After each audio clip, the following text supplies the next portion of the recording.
Hi everyone, welcome back to my channel Pinch of All. My name is Sneha. As you all know कि मेरे channel पर मैं different topics के ऊपर different videos बनाती रहती हूँ। जैसे कि कुछ वीडियोस होती है एजुकेशन के ऊपर, कुछ लाइफस्टाइल के ऊपर और कुछ प्रेगनेंसी के ऊपर। तो आज का जो वीडियो है, जैसे कि आप सभी ने थंबनेल में देख लिया होगा, ये प्रेगनेंसी सीरीज के अंडर फॉल करेगा। The name of the topic is what to carry in your hospital bag. Hospital bag basically उसके अंदर हमको क्या क्या चीज़ें रखनी चाहिए, क्या क्या चीज़ें बिल्कुल हम मिस नहीं कर सकते हैं, कब तक हमको अपना हॉस्पिटल बैग पूरी तरीके से तैयार कर लेना चाहिए, क्या क्या चीज़ों का ध्यान रखना चाहिए। तो बेसिकली मेरे खुद के एक्सपीरियंस के अकॉर्डिंग और आप लोगों को और कहीं ज़्यादा रिसर्च ना करनी पड़े, इसीलिए मैंने ये वीडियो आप सभी के लिए बनाया है। एक और बात मैं आप सभी के साथ शेयर करना चाहूँगी कि आपको ये ज़रूरी है कि आप अपने हॉस्पिटल में कॉल करके एटलीस्ट 15-20 दिन पहले ही ये पूछ ले कि आपको आपका हॉस्पिटल क्या क्या चीज़ें खुद से प्रोवाइड करने वाला है। This is what I did in my case. मैंने अपने हॉस्पिटल में कॉल करके उनसे पूछा था कि क्या चीज़ें वो मदर के लिए या फिर बेबी के लिए प्रोवाइड करते हैं। ये आपको अपना हॉस्पिटल बैग रेडी रखने में और लिस्ट बनाने में बहुत ज़्यादा हेल्प करेगा। So without wasting any time, let's begin with today's video.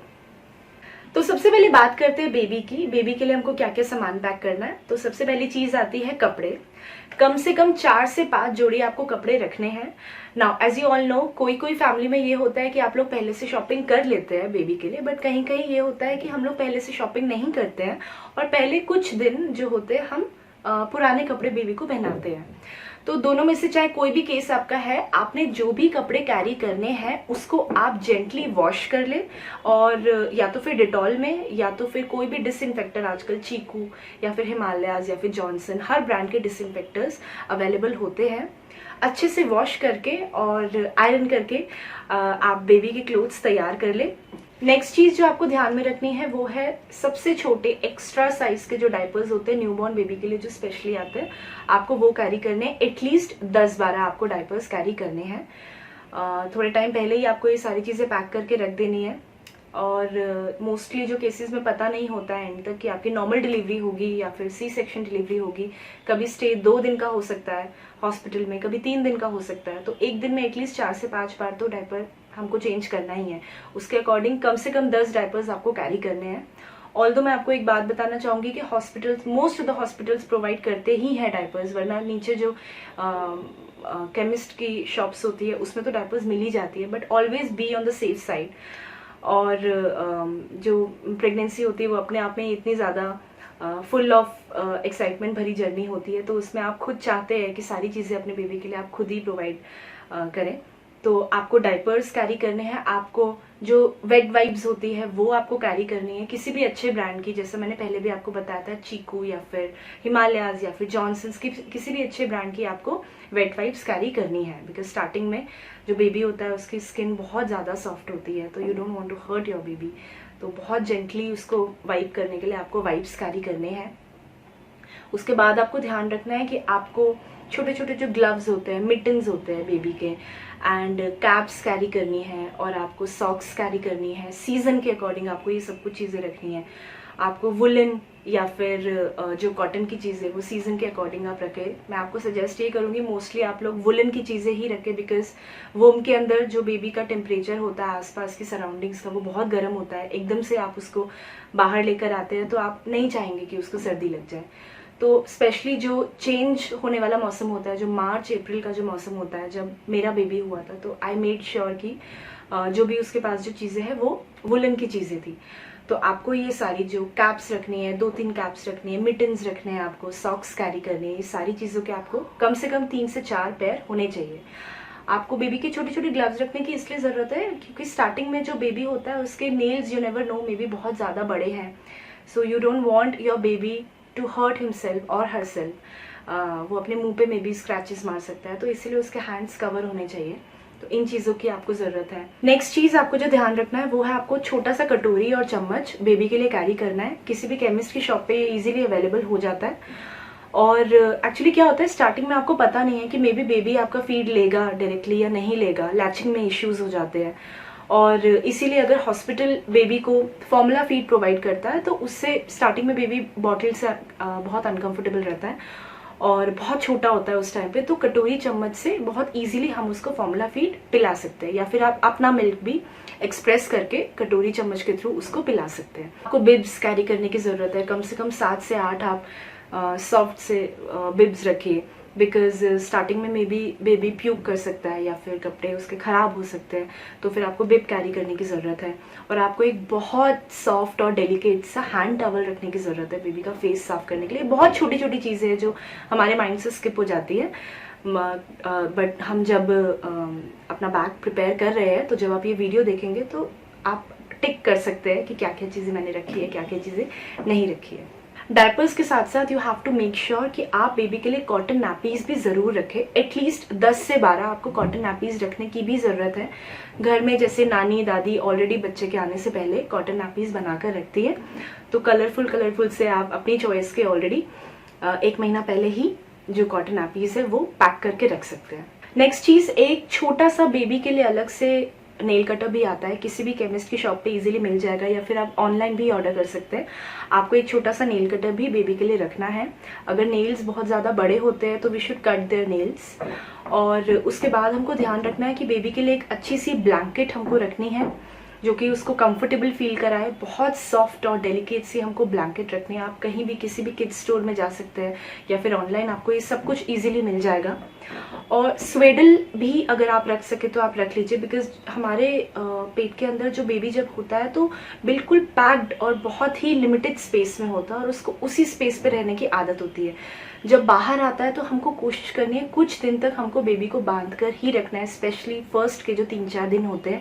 तो आजकल मार्केट में स्वेडल्स अवेलेबल होते हैं, आप ऑनलाइन मंगा सकते हैं, आप कहीं भी फर्स्ट क्राई या फिर किसी भी अच्छे स्टोर में जाकर ले सकते हैं, कहीं भी आपको मिल जाएंगे। तो आपको उसमें स्वेडल्स में बेबी को बांध कर रखना चाहिए। इन चीज़ों का आपको ध्यान रखना है। ये तो हमने डिस्कस कर लिया मोटा मोटा कि बेबी के लिए हमको क्या क्या सामान रखने की ज़रूरत है। Now let us come to the mothers. Mothers को क्या क्या चीज़ें पैक करने की ज़रूरत होती है।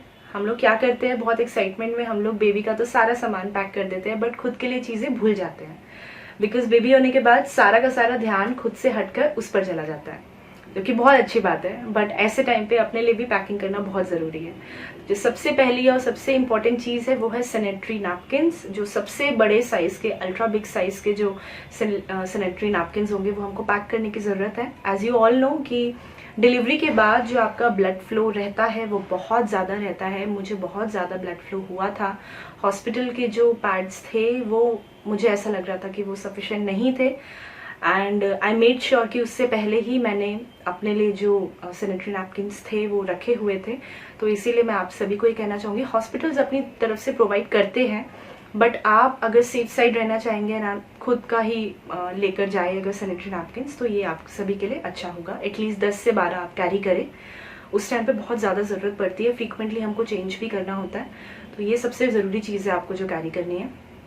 सेकेंड चीज़, आप मे बी आप 2nd डे या 3rd day according to your stay और according to your delivery, mode of delivery, चाहे सी सेक्शन है चाहे नॉर्मल है, उसके अकॉर्डिंगली आप जैसे कि डिसाइड करेंगे आपको कब नहाना है। मे बी हॉस्पिटल में आप नहाए 2nd या 3rd डे में, तो आपको अपने लिए पूरा जो टॉयलेटरीज होता है वो आपको कैरी करना है। आपको एक टॉवल अपने लिए कैरी करना है, आपको टूथपेस्ट, टूथब्रश कैरी करना है, थोड़ा बहुत मेकअप का सामान आप कैरी कर सकते हैं अपने लिए, लिपस्टिक या फिर जो भी कॉम्पैक्ट होता है वो आपको कैरी करना है, हल्का फुल्का। आपको you have to make sure, because मैंने ये चीज़ कैरी नहीं करी थी तो मैं आपको बताना चाहूँगी कि रबर बैंड्स आपको कैरी करने हैं। एक मैटर्निटी गाउन या फिर जो नर्सिंग गाउन जिसको कहते हैं, मैक्सी गाउन जिसको कहते हैं, वो आप ज़रूर अपने लिए कैरी करें, बिकॉज हॉस्पिटल्स वैसे तो हॉस्पिटल की जो ड्रेस होती है वो प्रोवाइड कराते हैं और हर दिन वो ड्रेस चेंज भी करते हैं, मगर आप अपने लिए being on a safe side ज़रूर एक ड्रेस, एक्स्ट्रा ड्रेस कैरी करिए। मैंने अपने लिए एक्स्ट्रा ड्रेस कैरी करी थी कि बाय चांस अगर मुझे कोई हाइजीनिक इशू रहा और मैं हॉस्पिटल की जो ड्रेस है वो नहीं पहनना चाहती हूँ तो मैं अपना खुद का गाउन कैरी कर लूँगी। तो आप भी अपने लिए एक ऑप्शन रखिए। नेक्स्ट आता है, आपको फीडिंग ब्राज ज़रूर कैरी करनी है, बिकॉज स्टार्टिंग में बहुत ज़्यादा इशू होता है, आपको फीड कराना नहीं आता। ब्रेस्ट फीडिंग के एक अलग से ही एक मैं आपको वीडियो तैयार करके दूंगी मुझे क्या क्या कॉम्प्लिकेशंस हुई थी। तो आपको एक ये ज़रूर मेक श्योर करना है कि आप फीडिंग ब्राज पहने, उससे आपको जो फीड कराने में बहुत ज़्यादा हेल्प मिल जाती है। So you should always carry 4 to 5 pairs of feeding bras. आपको कंघी ज़रूर कैरी करनी है, ये मैंने ऑलरेडी मेंशन कर दिया। अपने मेकअप के सामान में आपको टॉयलेटरीज के साथ साथ आपको ध्यान में रखना है कि आपको कंघी ज़रूर कैरी करनी है। स्लीपर्स आपको ज़रूर कैरी करने हैं, bathroom slippers you should always carry. और मे बी आपका हॉस्पिटल प्रोवाइड ना करे, इसीलिए आपको स्लीपर्स अपने साथ ज़रूर कैरी करने हैं। ऑलवेज मेक श्योर कि आप, जैसे मैंने आपको पहले कहा कि डिलीवरी के बाद ब्लड फ्लो बहुत ज़्यादा होता है, तो आपको कॉटन की जो पैंटीज होती है वो कैरी करनी है एटलीस्ट 7 से 8, बिकॉज और या फिर आप नहीं ले सकते, या फिर आपको लगता है कि आपको जो पुराने जो आप यूज़ नहीं करना चाहते हैं, आप you just want to throw them out, तो आप वो कैरी कर सकते हैं ताकि आपको दोबारा पहनने की ज़रूरत ना पड़े हाइजीनिक इश्यूज़ की वजह से। तो आई मेड श्योर कि आपको extra large size panties carry करनी ही है। एक बहुत इंपॉर्टेंट बात जो हम लोग जल्दी जल्दी में भूल जाते हैं वो है आपकी हॉस्पिटल फाइल। आपकी जो हॉस्पिटल फाइल है उसमें स्टार्टिंग से लेकर अब तक आपके सारी की सारी अल्ट्रासाउंड के रिपोर्ट्स, आपकी सारी मेडिकेशंस, आपकी हर एक रिपोर्ट जो भी आपकी है वो सब कुछ आपको कैरी करना है। ऑलरेडी पैक कर लेना है ये सब कुछ। आपके इंश्योरेंस के जो भी पेपर्स है आपको वो सभी सीक्वेंस में लगाकर ऑलरेडी बैग में कैरी कर लेने हैं। तो this you have to make sure. और आपको ध्यान रखना है कि आपको हॉस्पिटल जाने से पहले अपनी जितने भी ज्वेलरी आइटम्स है, वो चाहे इयररिंग्स है, पेंडेंट है, रिंग्स है, एंकलेट है, ब्रेसलेट है, सब कुछ आपको उतार के जाना है, बिकॉज वहाँ पे वो लोग ये सब कुछ अलाउ नहीं करते हैं। इनफैक्ट आपको नेल पेंट भी रिमूव करके जाना है। मेरा पैरों पर नेल पेंट रह गया था, तो दे मेक श्योर कि they removed the nail paint before the surgery. अगर आपने डिलीवरी से पहले स्टेम सेल बैंकिंग ऑप्ट करी है तो आपको उसके भी सारे डॉक्यूमेंट्स तैयार रखने हैं। और स्टेम सेल बैंकिंग के बारे में मैंने अलग से वीडियो बना रखा है, आप चाहे तो उसको डिस्क्रिप्शन बॉक्स में जो लिंक है उस पर जाके चेकआउट कर सकते हैं। और उसकी भी सारी आपको जो भी तैयारियां है वो करनी है। उसका जो किट अवेलेबल होता है वो आपको डिलीवरी से पहले लेकर ज़रूर जाना है। एक और चीज़ मैं आपसे कहूँगी, घर वापस जाते हुए आप, चाहे आपकी नॉर्मल डिलीवरी है चाहे आपका सी सेक्शन डिलीवरी है, आप या तो कोई 1 पीस लॉन्ग लूज सा कोई ड्रेस पहनकर ही जाए, या फिर आप मेक श्योर करें आप लूज पजामाज वगैरह पहनकर जाए। बिकॉज अगर आप टाइट चीज़ें पहनते हैं, चाहे आप सी सेक्शन में तो बिल्कुल भी नहीं पहन सकते हैं स्टार्टिंग में, और अगर नॉर्मल डिलीवरी भी है कभी कभार उसमें भी स्टिचेस वगैरह आते हैं, तो मेक श्योर कि आप बहुत लूज, शुरू में लूज चीज़ें ही पहने। नाउ द थिंग इज कि कब हमको हमारा हॉस्पिटल बैग पूरी तरीके से रेडी कर लेना चाहिए। तो देखिए, बहुत सारे लोग ये कहते हैं कि 9th मंथ स्टार्ट होने के बाद ही अपना हॉस्पिटल बैग आप तैयार करिए। और जितने भी मेरे व्यूअर्स हैं, मैं उन सभी को ये विश करती हूँ कि सभी की डिलीवरी जब भी डॉक्टर ने आपको टाइम पीरियड दिया है उसी के आसपास हो। But as we all know कि कुछ भी सर्टन नहीं होता है, कभी कभार प्री मैच्योर डिलीवरी के भी चांसेस हो जाते हैं। तो मैं आप सभी को कहूँगी, जैसे ही आपका 7th मंथ स्टार्ट हो जाए उसके 15-20 दिन के बाद आप तैयारी करना शुरू कर दीजिए और अपना हॉस्पिटल बैग 8th मंथ शुरू होने से पहले ही तैयार करके रखिए। यू नेवर नो, कभी अगर may be pre mature delivery के आपके चांसेस आ गए हैं तो आप उस टाइम पे इतना पैनिक हो जाएंगे कि आपको बिल्कुल मौका नहीं मिलेगा कि आप कहाँ आपकी हॉस्पिटल फाइल्स हैं, कहाँ आपके इंश्योरेंस के डॉक्यूमेंट्स हैं, कहाँ पर आपकी स्टेम सेल बैंकिंग के किट है या फिर कपड़े हैं। इन सब चीज़ों का आपको इकट्ठा करने में टाइम नहीं मिलेगा।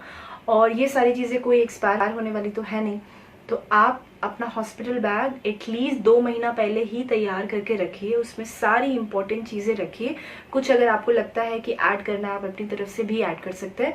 मेक श्योर कि हॉस्पिटल बैग तैयार करने से पहले हॉस्पिटल में कॉल करके ज़रूर पूछे कि वो लोग क्या क्या प्रोवाइड करते हैं और क्या क्या एक्स्ट्रा चीज़ें उनको आपको कैरी करनी है। अगर आपको बहुत ज़्यादा हाइजीनिक इश्यूज़ है, जैसे कि मुझे थे, even though my hospital was providing me everything, still I carried everything, क्योंकि पहले बेबी की एक्साइटमेंट भी डिफरेंट होती है, तो आई carried everything with my self and मुझे काम ही आई वो सब कुछ चीज़ें, बिकॉज मैं हॉस्पिटल की चीज़ें कम से कम यूज़ करना चाहती थी। तो आपको भी ये सब कुछ चीज़ें ध्यान में रखनी है। With this I would like to end this video. अगर आप सभी को ये वीडियो पसंद आया तो वीडियो को कमेंट करके ज़रूर बताइएगा। कोई भी क्वेश्चन है तो प्लीज़ मुझसे कमेंट बॉक्स में ज़रूर पूछिए। जिस तरह से इससे पहले की प्रेगनेंसी वीडियोस में मैंने कोशिश करी है सारे क्वेश्चंस को आंसर करने की, इस वीडियो में भी मैं वही कोशिश करूँगी। नेक्स्ट अगर किसी टॉपिक पर वीडियो देखना चाहते हैं तो प्लीज़ कॉमेंट करके ज़रूर बताइए। वीडियो को शेयर करिए, कॉमेंट करिए, लाइक करिए, और अगर चैनल पर नए हैं, अभी तक चैनल सब्सक्राइब नहीं किया है तो प्लीज़ कर लीजिए।